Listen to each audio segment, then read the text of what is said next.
Sebuah film Korea terbaru berjudul Hitman 2 yang merupakan lanjutan dari sequel pertamanya yang dirilis di tahun 2020 dengan judul Hitman The Agent Jun. Untuk sekedar merefresh, di sequel pertamanya, seorang agen rahasia bernama Jun memutuskan melarikan diri dari tugasnya, memasukkan kematiannya, dan memulai hidup baru sebagai seorang komikus. Namun pilihannya tersebut tak cukup untuk menghidupi anak dan istrinya, sampai akhirnya dia terpaksa membuat cerita komik tentang masa lalunya sebagai agen rahasia. Memang komik tersebut melejitkan namanya dan memperbaiki hidupnya, namun kisah nyata komiknya membongkar aib negara, sekaligus pula membongkar fakta bahwa Jun masih hidup. Meski demikian, dia berhasil membuktikan diri, menghentikan para kriminal yang hendak membalas dendam padanya, melindungi negara dan keluarganya dari ancaman bahaya.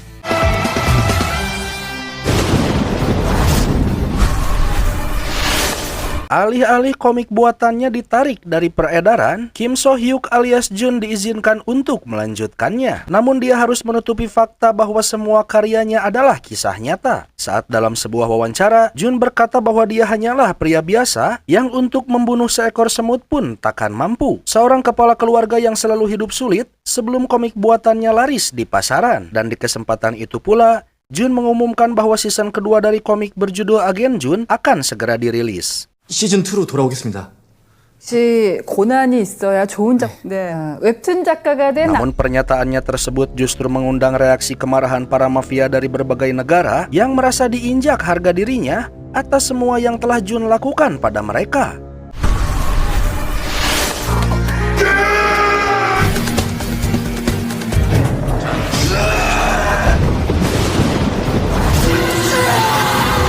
Dan kisah Hitman sequel kedua pun dimulai.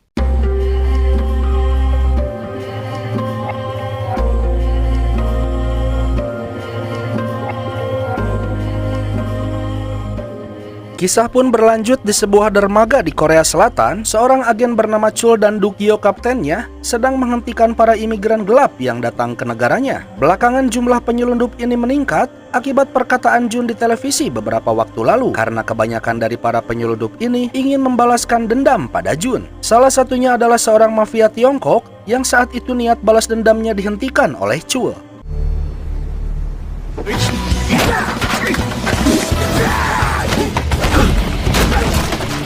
Dengan mudah Chul pun bisa meringkusnya, namun mereka meyakini bahwa akan banyak lagi penyelundup yang akan masuk ke negaranya, yang tak lain bertujuan untuk mengincar nyawa Jun. Meski demikian, si kapten tak mengatakan kabar tersebut pada Jun, di mana dia dan Chul lebih memilih melindungi Jun yang sudah hidup sebagai orang biasa. Diam-diam melindungi Jun, sang mantan agen legendaris dari kejauhan.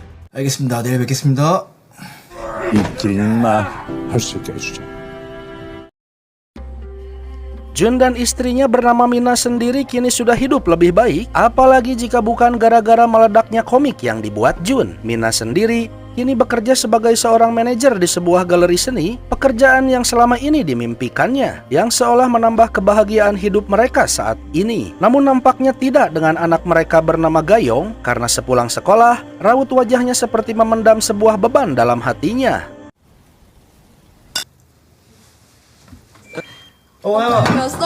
Keesokan harinya, Jun melihat kesibukan istrinya di tengah pekerjaannya, disusul pula dengan kehadiran si kapten dan Chul di tempat yang sama. Diperkenalkan pula lah si kapten dengan wanita bernama Jun Hae-in, supervisor penanggung jawab di galeri tersebut, yang tanpa diduga, kecantikannya memikat si kapten dan juga Chul, di mana mereka seumur hidupnya tak pernah berhubungan dengan wanita. Di hari tersebut, dua orang yang berbeda tak menyadari jika mereka jatuh cinta pada wanita yang sama.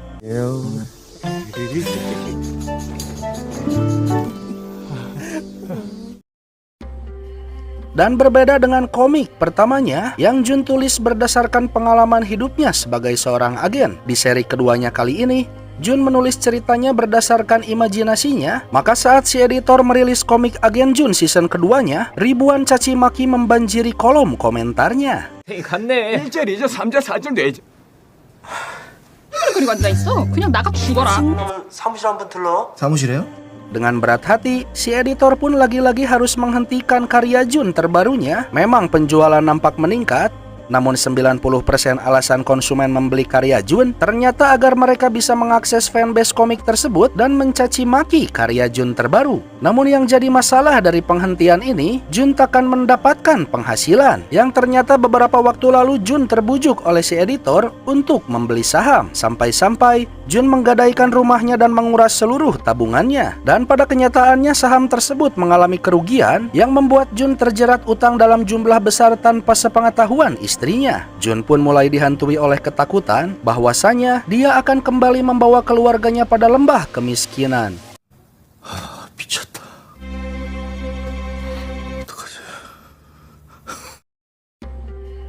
Di malam harinya, Jun hendak menjemput anaknya pulang sekolah, yang saat itulah Jun mendapati sebuah ketakutan lain. Sebuah ketakutan yang lumrah terjadi pada seorang ayah yang mempunyai anak gadis.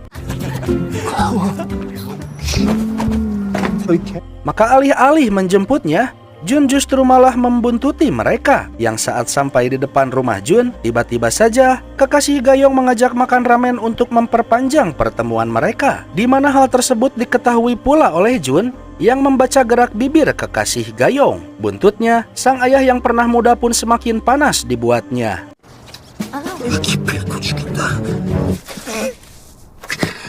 Gayong dan kekasihnya makan ramen di sebuah studio yang ternyata mereka berdua memiliki hobi yang sama sebagai seorang rapper. Namun alih-alih menulis lagu bersama, Gayong lebih memilih untuk belajar.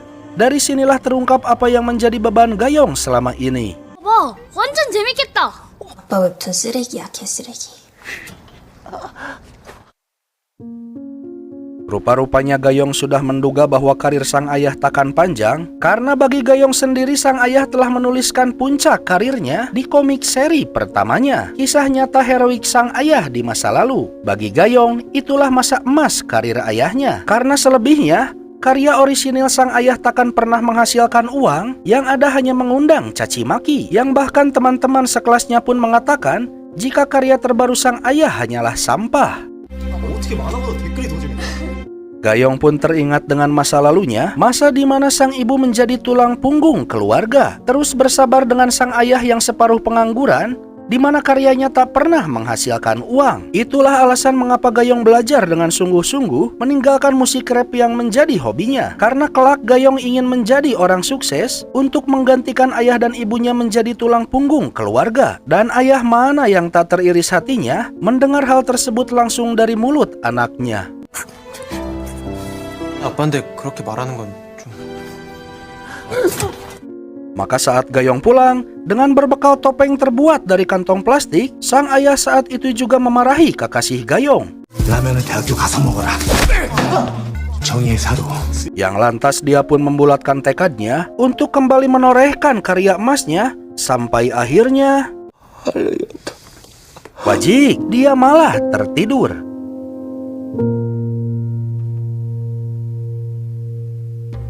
Beralih pada si Kapten dan Chul yang bergegas pada satu kawasan peti kemas, di mana mereka mencium kehadiran dua mafia yang menyelundup di tempat tersebut. Dan dengan mudah mereka pun menghentikan upaya penyelundupan tersebut.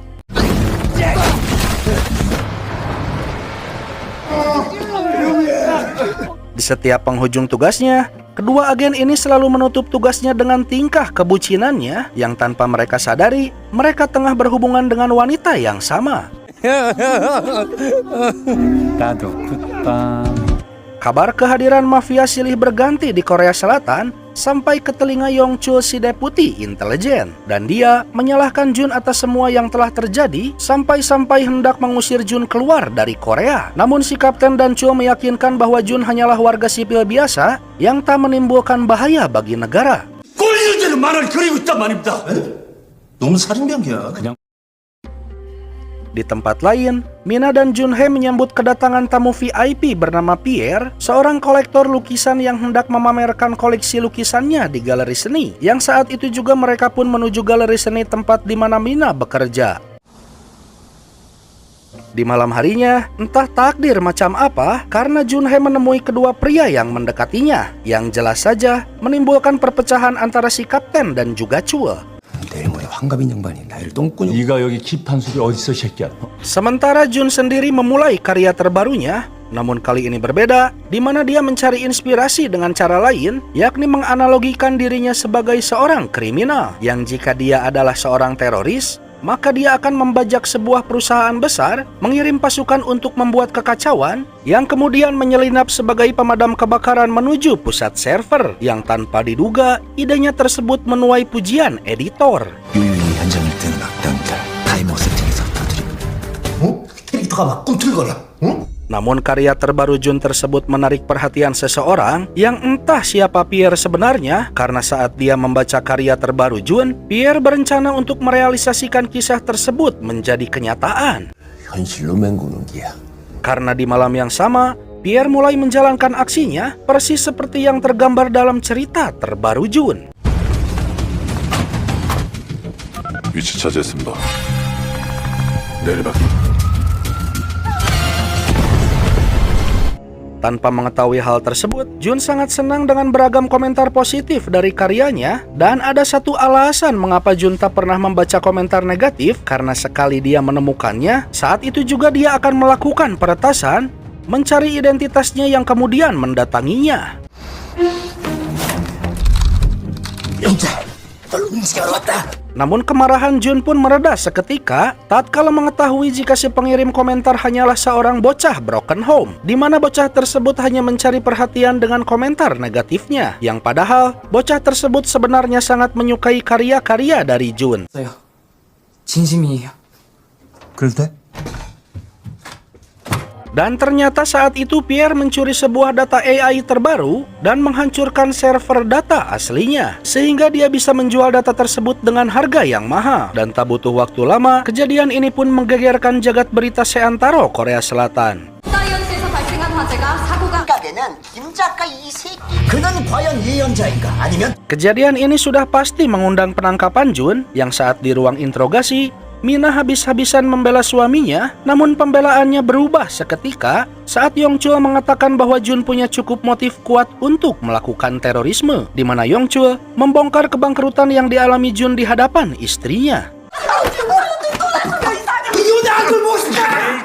Akan tetapi kemudian kini istri Jun yang terpaksa bungkam tatkala Yongchul membongkar masa lalu Mina yang sangat glamor. Sosok Mina yang rebel sebagai ikon pergaulan bebas yang tak diketahui oleh Jun. Hal ini ujung-ujungnya malah menambah kekeosan. 나는 잘 모르겠다. 낯설어. 뭐가 아쉬워서 그런 짓거리를 합니다. Untuk mengurangi kekacauan, pada akhirnya Mina pun dipaksa pulang, sementara Jun terpaksa membawa si bocah broken home untuk memperkuat alibinya di malam kejadian.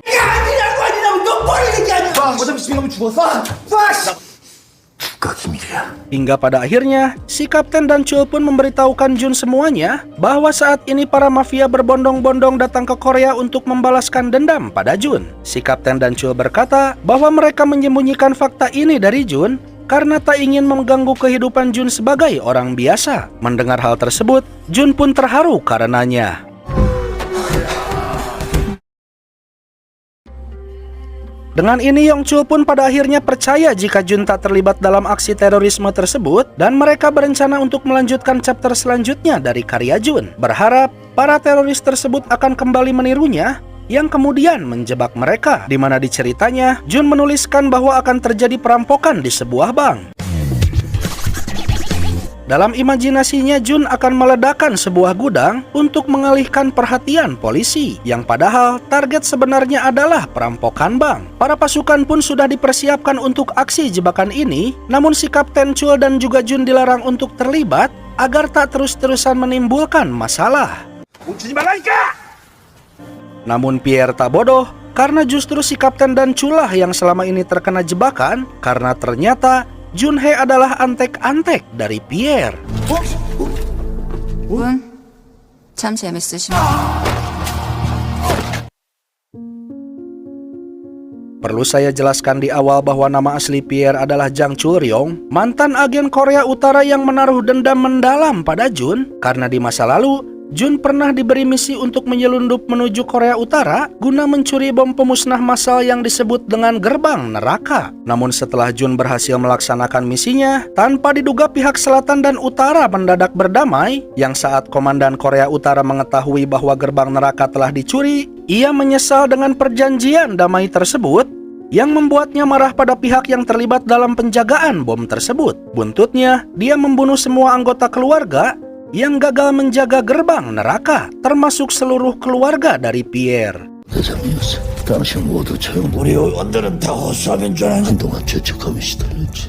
Sehingga bisa disimpulkan jika Pierre bermaksud untuk membalaskan dendam kematian keluarganya pada Jun, dan dia berencana untuk mencuri kembali gerbang neraka yang saat ini tersimpan di markas utama Badan Intelijen. Yang celakanya, saat ini markas Badan Intelijen sedang ada dalam kondisi terlemahnya karena mereka sedang sibuk melakukan rencana penjebakan di bank.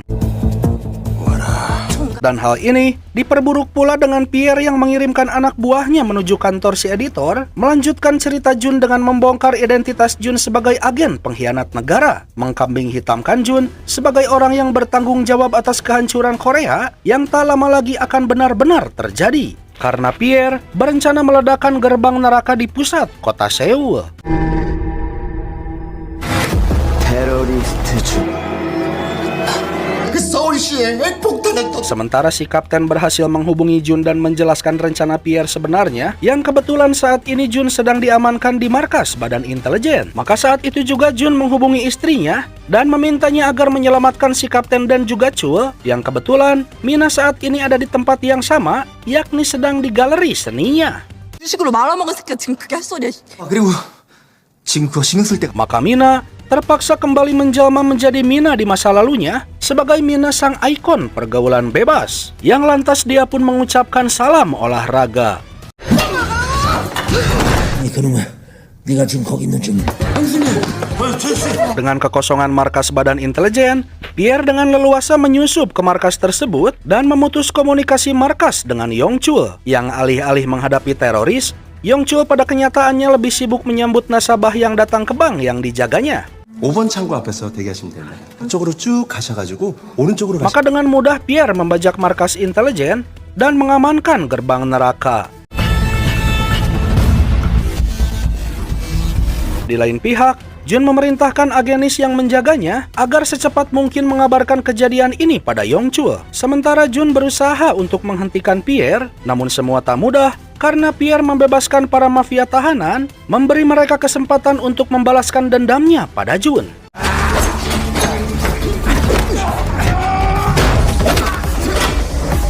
Dari pertempuran ini sempat Jun kesulitan, namun pada akhirnya dia berhasil menghabisi semuanya dan melanjutkan pengejarannya. 좀 보셔야 될 것 같습니다. Di pihak lain, si kapten dan Chul pun langsung saja bergegas menuju markas utama. 제가 본부 털렸습니다. Jun pun berhasil mengejar Pierre, bersamaan pula dengan kedatangan si kapten dan Chul, yang lantas mereka pun menghadapi lawan-lawannya. Si kapten menghadapi Junhee, Chul menghadapi tangan kanan Pierre, sementara Jun berhadapan dengan Pierre. Di tempat yang sama, dengan lawan yang berbeda, mereka ucapkan salam olahraga.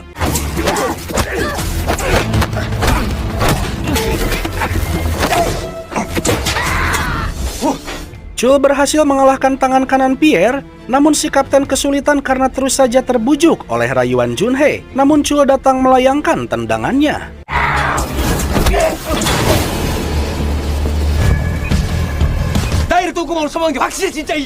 Sementara Jun, dengan berbekal pensil andalannya, pada akhirnya dia berhasil menghabisi Pierre.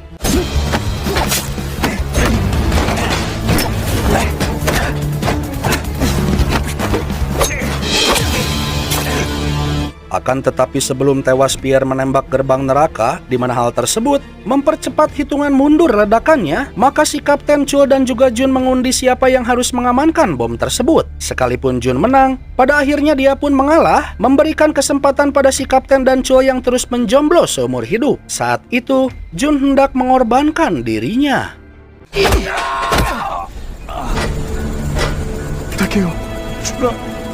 Saat berada di atas helikopter, Jun sempat menghubungi anak istrinya, meminta maaf pada mereka karena tak bisa benar-benar memberikan kebahagiaan selama ini. Yang kemudian Jun pun meledak jauh di atas sana.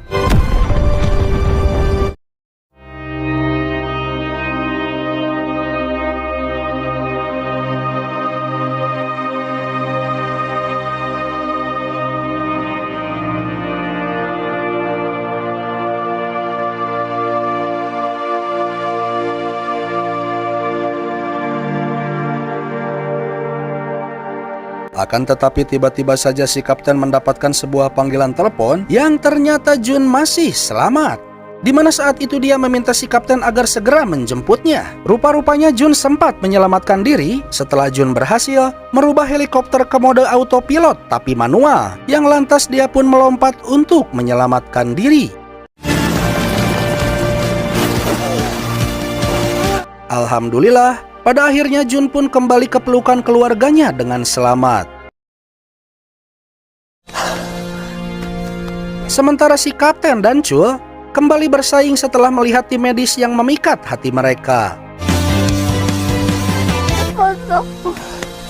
Dan di penghujung filmnya, sang editor pun menghubungi Jun membawa sebuah kabar baik jika komik karya Jun diangkat dalam versi animenya, yang membuat Jun mendapatkan royalti besar dan memperbaiki kembali hidupnya.